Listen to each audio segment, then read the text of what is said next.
அப்படியே நடக்கிறது. பெரியாழ்வாரும் வைதிக பிரக்கிரியை எதுவும் குறையாதபடி பண்ணி வைக்கிறாராம். அதனால வாரணம் 1000 சூழ வலம் செய்து நாரணன் நம்பி நாரணனான எம்பெருமான் ஆச்சரியமா முன்னாடி வந்து நிற்கிறான். நாரணன் நம்பி நடக்கின்றான் என்றதில் பூர்ண கும்பம் வச்சு அழைக்கிறார். பூர்ண கும்பம். அதனால பூரண பொற்குடம் வைத்து புறமெங்கும் தோரணம் நாட்ட கனாக்க அது மாதிரி ஒரு கனவு கண்டமான் தன்னுடைய தோழியின் இடத்துல சொல்றாலும். அதனால அப்படிப்பட்டதான ஒரு கனவு. நாளை வதுவை மனமென்று நாடிட்டு நாளைக்கு கல்யாணம்ங்கிறது நிச்சயதார்த்தம் பண்ணி பத்திரிகை எழுதுறாலும். நாளை வதுவை மனமென்று நாடிட்டு பாலை கமுகு பரிசுடை பந்தற்கு கோளரி மாதவன். கோளரின்னா நரசிம்மன் அர்த்தம். நரசிம்மனை கூப்பிடாம இல்ல, ருக்மணியும் நரசிம்மனை கூப்பிடாம 7 ஸ்லோகம் பண்ணாலே தவிர 2வது ஸ்லோகத்திலேயே நரசிம்மான்னு கூப்பிடுறா. நரசிம்மனை கூட தான் காரியம் நடக்கும். அதனால நரசிம்மனை கூப்பிடுறா. நரசிம்மன் தான் சீக்கிரம் காரியத்தை முடிச்சு கொடுக்கக்கூடியவர். அதனால இங்க கோளரி மாதவன் கோவிந்தன் என்பானோர் காளை போல உள்ள வரானம். காளை புகுத கனா கண்டேன் தோழினான்கிறான்.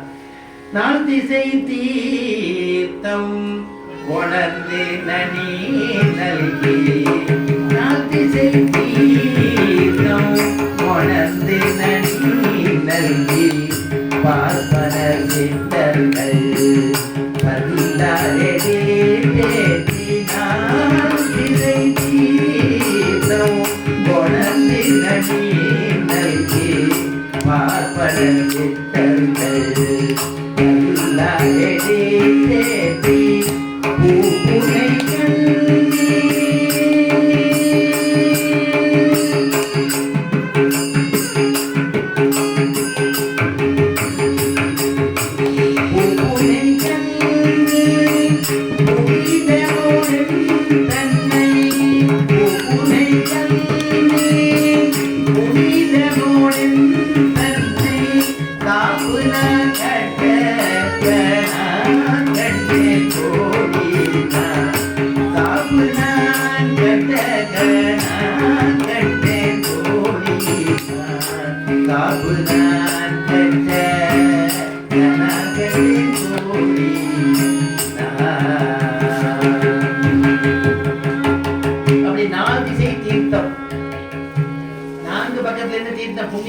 தீர்த்தம் கொண்டு வர அபிஷேகத்துக்காக குழந்தை நல்லி பார்ப்பன சித்தர்கள்னா சிட்டாச்சாரம் உடையவர்கள் அர்த்தம்.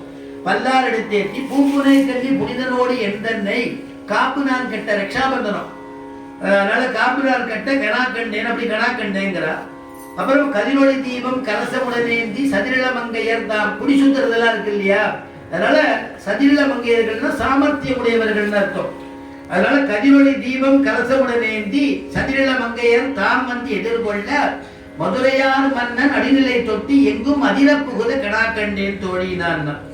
அப்புறமா எல்லாம் மத்தளம் கொட்டாளா வாத்தியங்கள்லாம் வாசிக்கிறதா. மத்தளம் கொட்ட வரிசங்கம் நின்றூத முத்துடைத்தாமம் நிறைத்தாழ்ந்த பந்தற்கு மைத்துனன் நம்பி மதுசூதன் வந்தன்னை. மைத்துனன்னா ஜாதி பேச்சு விட்டா. மைத்துனன்னா கணவன் அர்த்தம். கிருஷ்ணன் தான் மைத்துனன் சொல்றது. அதனால மைத்துனன் நம்பி மதுசூதன் வந்தன்னை கைத்தலம் பற்ற அப்படின்னா பாணி கிரகணம். அப்படி கல்யாணத்தை சொல்றோமா கைத்தலம் பற்ற கனா கண்டேன் தோழினான். மந்திரங்கள் சொல்றதுக்கெல்லாம் நல்லபடியா பெரியவாள்லாம் வந்திருக்கா. வாய் நல்ல மறையோதி மந்திரத்தால் எல்லாம் நல்ல மந்திரங்களை ஓதக்கூடியதான பண்டிதர்கள்லாம் வந்திருக்காளோ. வாய் நல்ல மறையோதி மந்திரத்தால் பாசிலை நாளல் படித்து படித்து வைத்து காய்ச்சிடமாக நான் என் கைப்பற்றி தீவரம் செய்ய கனா கண்டேன் தோழினான். ஆண்டாள் அற்புதமா ஒவ்வொரு பாசத்தையும் ஒவ்வொரு விதமா சாதிக்கிறார். அதனாலதான் இந்த கல்யாணத்துல எல்லாம் சேவிக்கிறதுன்னு வச்சுட்டு இருக்கோம் வழக்கத்துல. இம்மைக்கும் 7 பிறவிக்கும் பற்றாவான் நம்மையுடையவன் நாராயணன் நம்பி செம்மையுடைய திருக்கையால் தாழ் பற்றி அம்மி மிதிக்கிறது, சப்தபதி அருந்ததி பார்க்கறது, இதெல்லாம் கல்யாணத்தில் உள்ள பிரகரணங்கள்லாம் சொல்றா பாருங்க. ஒண்ணு கூட விடாம அம்மி மிதிக்க கனா கண்டேன் தோழினான். பரிசிலை வான்முகத்து பொறியிடுறது. என்னை மார்தான் வந்திட்டு அறிமுகன் அச்சுதன் கைமேலன் கை வைத்து பொறிமுகம் தட்ட கனா கண்டேன் தோழினான் அப்படின்னு பொறியிடுறது. குங்குமம் அப்பி குளிர்சார்ந்த மட்டித்து மங்கள வீதி வலன் செய்து மணநீர் அங்கவனோடு உடன் சென்று அங்கானை மேல் மஞ்சனமாட்ட கனா கண்டேன். பெருமாளோட சேர்ந்து மஞ்சனமாடுறது கனா கண்டேன் அப்படின்னு சொல்லி அற்புதமாக முடிக்கிறா. ஆண்டாளுடையதான மாலையில பெருமாளுக்கு இஷ்டமா. அதனாலதான் ஆண்டாள் சூடி கொடுத்த மாலையை எடுத்துட்டுவான்னு பெருமாளை மறுபடியும் சொல்லி அனுப்புற விட்டு சித்திர.